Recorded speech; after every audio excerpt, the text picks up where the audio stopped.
This story is titled, My Pervert Ex-Boyfriend Secretly Filmed and Sold Our Private Moments.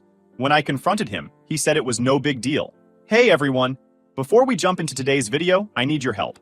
We've noticed the channel is losing some traction, and subscribing is one of the best ways you can support us. It's quick, free, and it helps us keep bringing you awesome content. Your support means the world. Let's keep this channel growing together. Thanks so much. Now let's start the video. Y'all need to hear this because I still can't wrap my head around it. My now ex-boyfriend, a 32 male, secretly filmed our private moments, sold them online, and when I confronted him, he had the audacity to say, "It's just the modern way of making money." So this is probably going to sound insane, but here goes. I'm a 29-year-old female, and I was dating this guy, Jason, 32 male, for a little over a year. We met at a mutual friend's barbecue. He was charming, funny in that kind of awkward way.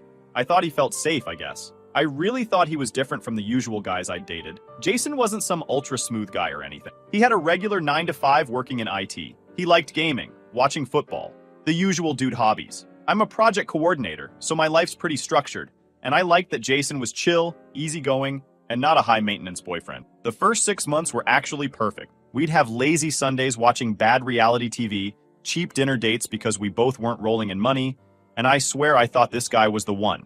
But about 4 months ago, I started noticing little things, like his phone. Jason used to be pretty relaxed with his phone. He'd leave it on the couch, charging in the kitchen, wherever. But suddenly, it was always face down. And anytime it lit up, his hand shot out like it was a grenade about to go off. If I glanced over when it buzzed, he'd pull it toward him like I was trying to hack into the Pentagon. I remember one night, we were watching a movie, and his phone buzzed like 3 times in a row. I half joked, "You cheating on me or what?" He laughed it off. Nah, just stupid work stuff. But work? This guy worked IT for a small office, not NASA. He wasn't the type to get middle-of-the-night emergencies. It felt weird, you know? Like I wasn't searching for red flags, but it was starting to feel like one big red bedsheet waving in front of me. Then there was the money. We both struggled with bills sometimes. Rent, groceries, car insurance. But suddenly, Jason started acting like he had money to burn. He was buying a bunch of random tech gadgets for his gaming setup. Paid for dinner 3 times in a row, which never happened. Jason suddenly had cash to drop on $300 sneakers. This man wore Walmart flip-flops for 6 months straight. Who did he think he was, Kanye? So I asked, "Where's all this money coming from?" He gave me this nonchalant answer.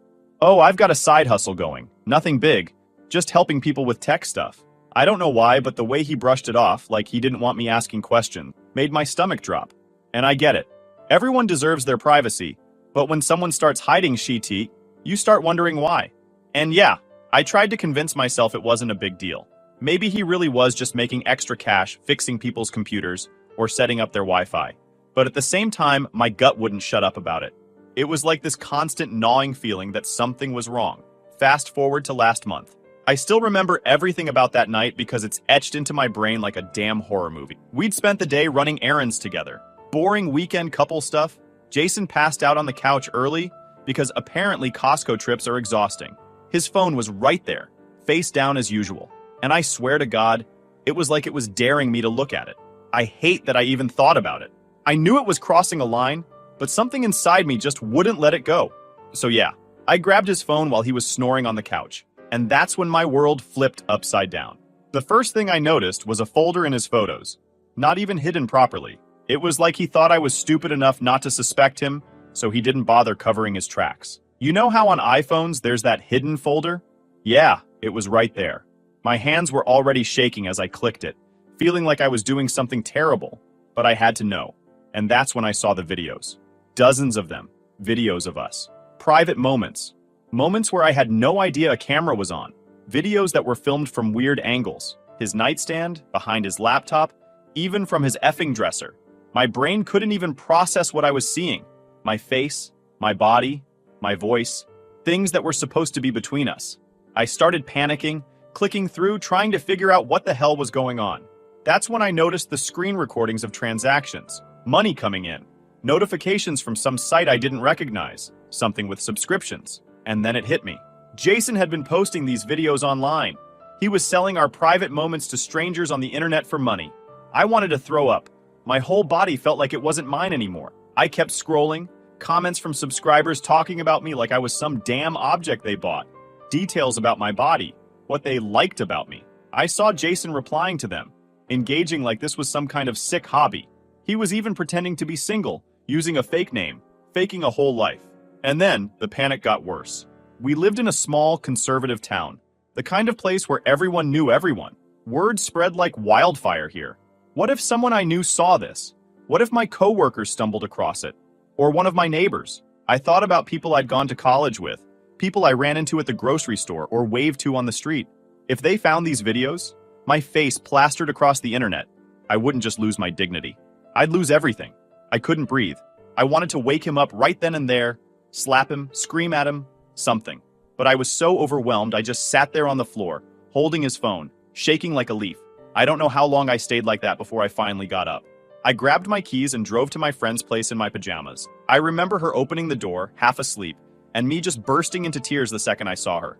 I couldn't even get the words out at first. When I told her, she sat there in shock. "You're kidding," she said. "Please tell me you're effing kidding." I wasn't. That night, I didn't sleep at all. I just sat there replaying everything in my head, trying to figure out how the guy I trusted could betray me like that. I kept asking myself, who the hell was I even dating? That was the night everything changed. Walking back into that apartment was probably the hardest thing I've ever done. My friend had offered to come with me, but I couldn't. This was my fight. And as much as I felt sick to my stomach just thinking about seeing Jason's face again, I had to do it alone. I didn't just want answers, I wanted to watch him squirm. When I pushed the door open, the apartment was too quiet. Jason was sitting at the kitchen table, hunched over his phone like always, scrolling through something as he sipped his coffee. Seeing him so normal, so calm, made my blood boil. How could he just sit there like nothing happened? He looked up when he heard the door close. "Hey, where'd you go last night?" His voice was casual, almost cheerful, like we hadn't just crossed into full-on nightmare territory. I didn't say anything. I just stood there, staring at him. My heart was hammering. My fingers clenched around my phone so tight, I thought it might crack. Finally, I managed to speak. "What the F is this?" I held up my phone, the screen displaying one of the videos I'd found. Jason froze, mid-sip. For a second, he looked like a deer caught in headlights. Just pure panic. He set his mug down, his hands suddenly fidgeting like he didn't know what to do with them. "Where did you get that? Where do you think I got it, Jason?" My voice cracked. "I saw everything. The videos, the site, the comments, all of it. What the hell is wrong with you?" He stood up so quickly the chair scraped across the floor. "Why are you looking through my phone?" he shot back, as if I had done something wrong. "That's my personal stuff. His personal stuff." I stared at him, completely dumbfounded. "Are you effing serious right now? You filmed me without my consent. You posted me online for money. And you're mad I went through your phone?" He opened his mouth like he was about to argue, then shut it again. He had no comeback for that, and we both knew it. Instead, he let out this deep sigh, like I was exhausting him. "Look," he said, his voice clipped. "It's not that big of a deal. It's not like anyone knows it's you. Not that big of a deal." I felt like I'd been punched in the chest. I couldn't even believe the words coming out of his mouth. "Not that big of a deal?" I repeated, my voice shaking. "You sold videos of me to strangers. How is that not a big deal?" He groaned and started pacing like I was the one being unreasonable. "Listen, nobody knows it's you, so it's fine. Mike told me about the site. It's easy money. Everyone does this now. You're acting like I robbed a bank." Mike. The mention of his best friend's name made my stomach drop. I stared at Jason, completely stunned. "Mike? What does Mike have to do with this?" Jason looked at me like I was stupid. "Mike's the one who told me about it. He's been doing this for months. He said it's no big deal, so I tried it. I didn't think you'd care." My knees felt weak. Jason's best friend, Mike, the guy who sat on our couch, drank with Jason, and gave me advice about which car insurance to get, was part of this? I'd smiled at Mike, laughed at his stupid jokes, and now all I could think about was whether he'd seen the videos too. I felt humiliated just standing there. "You didn't think I'd care?" I hissed. My voice was louder now, shaking from the anger bubbling up inside me. "You didn't think I'd care that your best friend, hell, God knows who else, has probably seen me naked? Do you have any idea how disgusting that is?" Jason finally stopped pacing. He turned to me, and for the first time, I saw something ugly flicker in his eyes. Annoyance. Like he was tired of having to explain himself to me. "You're overreacting," he said flatly. "It's just content. People make way too big of a deal out of stuff like this. Nobody got hurt. If you'd calm down, you'd see that." I swear. Something inside me snapped right then. Content. He called it content. Like my body, my privacy, my dignity were just products for him to sell to the highest bidder. I grabbed the nearest thing I could find, his half-empty coffee mug, and hurled it across the room. It hit the wall and shattered, hot coffee dripping down the paint like it was bleeding. Jason jumped, his eyes wide with shock. "What the hell is wrong with you?" "What's wrong with me?" I screamed. "What's wrong with you, Jason? You're disgusting." He threw his hands up in frustration. "I was trying to help us out. We needed the money. What's the big deal?" "We needed the money?" I shot back, my voice shaking with anger. "You gave me nothing, Jason. Not a single cent. That money was all yours. You needed it, not us. Don't pretend this was for me." Jason's face twisted like he wanted to argue more, but I didn't give him the chance. I grabbed my bag off the floor and headed straight for the door. "Where are you going? You're being crazy. Don't be like this." I turned around at the door, my hand on the knob, and stared at him one last time. "I'm done, Jason," I said, my voice shaking. "You're going to pay for this. I'll make sure of it." He scoffed, crossing his arms over his chest like a bratty teenager. "Yeah, right. What are you going to do? You don't even have proof." "Proof." I felt my lip curl into something that wasn't quite a smile. "Oh, don't worry. I have plenty of proof." And with that, I walked out. The second I stepped outside, I sat in my car, gripping the steering wheel and shaking so hard I thought I might throw up. I couldn't go back to that apartment. I couldn't look at him ever again. But one thing was clear. Jason wasn't getting away with this. Not this time. That night. I sat in my car for a while, parked outside my friend's apartment, staring blankly at the dashboard. My head was spinning so fast I thought I might pass out. The words Jason had thrown at me, "It's just content. Nobody got hurt," kept playing on repeat in my mind. At some point, I must have looked as bad as I felt because my friend came out, tapping on the car window. I barely remember getting out or sitting on her couch, wrapped in one of those soft blankets she always kept around. "What happened?" she asked, kneeling in front of me. "I confronted him," I said, my voice hoarse. "He said I'm overreacting, that it's just a way to make money. He doesn't even think it's wrong." She was quiet for a moment, her expression switching between shock and rage. But before she could say anything, I spoke first. "I'm reporting him," I said, my voice firm. My hands were shaking, but I didn't care. "What he did is illegal. He doesn't just get to film me without my consent and sell me off like I'm nothing. I'm not letting him get away with this." My friend stared at me for a second, almost like she was surprised by how sure I was. "Are you sure?" she asked quietly. "I have to be," I replied, looking her dead in the eye. "I don't care how hard it is to explain this to the police, or how humiliating it feels. He needs to pay for what he did." By morning, I was ready to make sure Jason faced the consequences. Walking into the police station, I stayed focused on what I had to do. My friend came with me for support, but I handled it. I told the officer everything, what Jason had done, the videos, and the evidence. When the officer finally called me into a room and told him everything, his face was hard. "You did the right thing reporting this. What he did is illegal." That was all I needed to hear. They said they'd open an investigation, but it could take time. Fine. I wasn't going anywhere, and I sure as hell wasn't backing down. While I waited, my friend put me in touch with a lawyer who specialized in cases like this. Sitting in her office, I expected her to treat me like just another client, but she didn't. She listened, like really listened. And when I was done, she didn't mince words. "Don't worry, everything will be handled professionally, and your privacy will be protected throughout this. You're in good hands." She laid out the plan: paperwork, evidence submission, and a civil lawsuit for invasion of privacy and emotional distress. It was overwhelming, but I signed everything she put in front of me. Jason must have found out pretty quickly because 2 nights later, he started blowing up my phone. The guy who had smugly told me I was overreacting was suddenly all remorse. "Jason, please just talk to me." "Jason, I'm sorry, okay? I'll delete everything. I'll give you all the money I made. Just drop this, babe. You don't have to do this." I actually laughed at that, bitter and sharp. The money? I hadn't seen a single dime. Jason wasn't helping us. He was helping himself. "Jason, you're going to ruin my life over this? It was a mistake. I'm going to lose everything because you can't move on." I couldn't believe it. The audacity. I wasn't the one who'd set up a subscription site. I wasn't the one who filmed someone without their consent. But sure, I was the problem. It didn't stop there. Jason's lawyer contacted mine, pulling the dirtiest move yet. Apparently, when Jason and I signed our lease together, he'd tacked on some random clause about shared media rights. It was buried at the bottom in fine print. So stupid and vague, it was laughable. But now they were twisting it, trying to make it look like I'd consented to the recordings. My lawyer didn't even blink. "Oh, nice try. That won't hold for 10 seconds. When my lawyer told me, I just sat there for a second, stunned. Are you serious? I asked. She didn't even flinch. It's a scare tactic. Don't let them get in your head. Jason thought he could bully me into backing down, but he underestimated me. I wasn't scared of him anymore. If anything, every dirty move he tried just reminded me why I was doing this. But just when I thought it couldn't get worse, Jason's best friend Mike decided to crawl out of whatever hole he'd been hiding in. He texted me out of nowhere. Mike, can we talk? I think you're making this a bigger deal than it is. Bigger deal? My blood boiled. This was the same guy Jason admitted had shown him the site. The guy who sat in my living room acting like a friend while knowing what Jason was doing. Mike knew and hadn't said a damn word. Me. Are you serious? You knew what he was doing, and you didn't think it was a big deal? Mike, it's not what you think. I just showed him the site. I didn't tell him to post your stuff. That was his choice.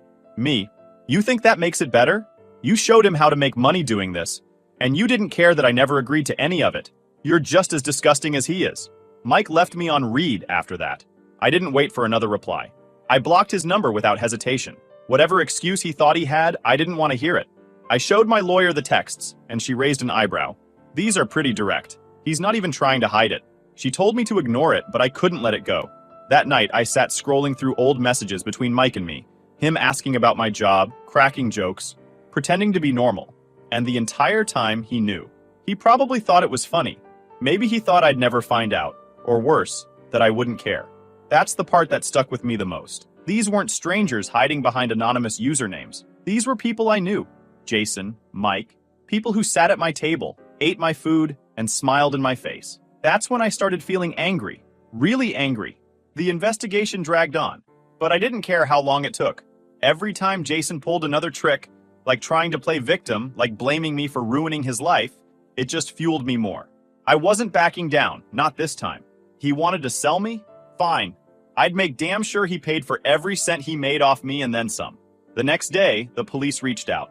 They had officially questioned Jason. My heart was racing as I sat down across from the investigator, trying to listen as they explained what was happening. Jason admitted to posting the videos, the officer said, glancing down at his notes. He claimed it was a way to make extra income and that he didn't think it would cause any harm. He said you didn't seem to mind the camera being on. I felt my hands clench into fists. That's not true, I snapped. I didn't know. I never agreed to this. The officer nodded. We believe you. That should have been reassuring, but it didn't feel like the end. Days turned into weeks, and Jason's harassment only got worse. At first, it was texts, endless messages flipping between apologies and blame. Jason, please, just talk to me. Jason, I didn't mean any harm. We can fix this, okay? When I didn't respond, his tone got nastier. Jason, you're ruining my life. I hope you know that. Jason, you think people are going to believe you? I'll make sure everyone hears my side. I blocked his number. I thought that would be the end of it, but it wasn't. The next morning, I opened my front door to leave for work and nearly tripped over a package on the porch. My name was scrawled on it in black marker. I froze before finally opening it, and my stomach turned. Inside was a handwritten note. You will regret it. I panicked and took a picture of the note and went to work. Later that day, Jason showed up outside my work. I spotted him as I was walking to my car, leaning against a lamppost like he had all the time in the world. He didn't say anything, just stood there, staring. Before I even got into my car, a new text came in from an unknown number. Unknown. You can ignore me, but I'll make sure everyone at your work knows exactly who you are. I'll post the videos for everyone to see. My stomach dropped. I felt like I couldn't breathe. He wasn't just harassing me now. He was threatening to blow up my entire life. I didn't even think twice. I drove straight to my lawyer's office. When I walked in without an appointment, my lawyer looked up, immediately concerned. What happened? I dropped my phone on her desk, my voice shaking as I explained. He's showing up at my work now. He left a package at my house, and now this. I showed her the text, and her face hardened as she scrolled through the messages. This is harassment and blackmail. We're getting you a restraining order today. She walked me through the process, step by step, filing with the court, gathering the texts, the photos of him at my work, the package on my doorstep. She made sure we included everything. He thinks these threats will make you back down, she said, her voice calm but sharp. They won't. This stops now. The restraining order was approved quickly. Jason was officially barred from contacting me, showing up near my home, or coming anywhere close to my work. But of course, Jason still didn't get it. 2 days later, my friend and I spotted his car parked across the street from her apartment. He wasn't doing anything, just sitting there, watching. I didn't hesitate. I took a picture of his car, his license plate, and called the police. Restraining order violation, I said when the officer picked up. My lawyer followed up with the police that same day to make sure they were taking it seriously. When I told her I was exhausted from it all. Keep documenting everything. If he keeps pushing, this will only make his punishment worse. I need him to realize that he'd picked the wrong person to mess with. Of course, he had been trying everything to weasel his way out of it. The threats had stopped after my restraining order went through, but I knew he was scrambling. His lawyer was spinning every ridiculous argument under the sun. She consented. The videos didn't show her face. It did. There's no evidence of emotional damage. It didn't matter. The evidence we had was airtight. His phone records, my saved screenshots, transaction receipts from the website, and his damn messages where he'd basically confessed. The day of the court hearing, I felt like I was carrying 100 pounds of bricks on my chest. I wore a plain black dress, nothing fancy, and sat in that stiff chair, watching Jason walk in with his lawyer. I hadn't seen him in weeks, and seeing him there, so calm, made my skin crawl. His best friend Mike wasn't there. I'd heard through a mutual acquaintance that Mike had been keeping a low profile after the police visited him. Apparently, Jason had tried throwing Mike under the bus at one point, but Mike turned it right back around, insisting he'd only introduced the idea and had nothing to do with the execution. Cowards, both of them. Jason wouldn't look at me, not once. Instead, he whispered with his lawyer, kept his hands clasped like he was the victim here. Seeing him sit there like he hadn't completely shattered my trust and violated me, it lit a fire inside me I didn't know I had. My lawyer was incredible. She ripped Jason's weak arguments apart like they were tissue paper. She presented the evidence with cold, calm precision. The videos, the transactions, Jason's messages to me where he'd admitted to what he did and why he did it. When the screenshots of the disgusting comments from strangers were displayed, I didn't look at them. I kept my eyes on my lap, my nails digging into my palms, but I heard the murmurs in the room. Then Jason's lawyer tried pulling the shared media clause trick, the ridiculous line Jason snuck into our lease agreement. My lawyer was ready. This clause was included without the victim's explicit knowledge or informed consent, she said, her voice clear and unwavering. Furthermore, it does not legally apply to recordings made without her awareness. This was manipulation, plain and simple. The judge agreed. I couldn't help but glance at Jason when that happened. His face had gone pale. Jason was found guilty of invasion of privacy and unlawful distribution of intimate content. The civil lawsuit ruled in my favor, and while the money didn't matter to me, he was ordered to pay damages for emotional distress. It wasn't a slap on the wrist either. This was going to hurt him. A lot. But that wasn't the best part. The criminal case ended with Jason getting a sentence, community service, a hefty fine, and his name put on record for what he'd done. He didn't go to prison, part of me wished he had, but the damage to his reputation was already done. His job? Gone. They fired him the second his name hit the news. His friends? Most of them bailed when they realized what he'd done, especially after Mike started running his mouth to save himself. Jason was completely alone. The best revenge, though, was that his face and his actions became public knowledge. I didn't go to the press or anything like that, but news spreads fast, especially in a community like ours. His family found out. His co-workers found out. Anyone who looked him up online would see exactly what he did. For weeks afterward, I'd get updates from mutual acquaintances. Did you hear? Jason had to move back in with his parents. Jason tried applying to some company, but they found out about the case. Every little update made me feel lighter. It wasn't petty. This was justice. Jason had taken something from me, and I was finally getting it back. I remember the last time I saw him. It wasn't planned. I was at the grocery store with my friend, grabbing stuff for dinner, and there he was, Jason, standing at the self-checkout, wearing an old hoodie and jeans that looked 2 sizes too big. He looked up and saw me, and for a second, we just stared at each other. He looked small, not the arrogant, smug guy I'd confronted that day in our apartment, not the man who told me to chill out and be proud of strangers watching me. He was just small and tired. I turned and walked past him without saying a word. I don't know what he thought in that moment, and honestly, I don't care. Seeing him like that didn't make me feel bad for him. It didn't make me feel sad. It just reminded me that actions have consequences. It's been months now, and my life feels like mine again. I moved to a new apartment. I cut off everyone who tried to defend Jason, and I haven't spoken to Mike or anyone from that old friend group since. I've started seeing a therapist, which has helped me unpack a lot of what happened. I'm working on rebuilding that. It's not easy, but I'm getting there. Sometimes I still think about those videos. I wonder if there's someone out there who saved them, or if they've been deleted completely. I'll never know, and I've had to accept that. And for anyone else who's been through something like this, you're not alone, and you don't have to let them win. People like Jason count on silence. Don't give it to them.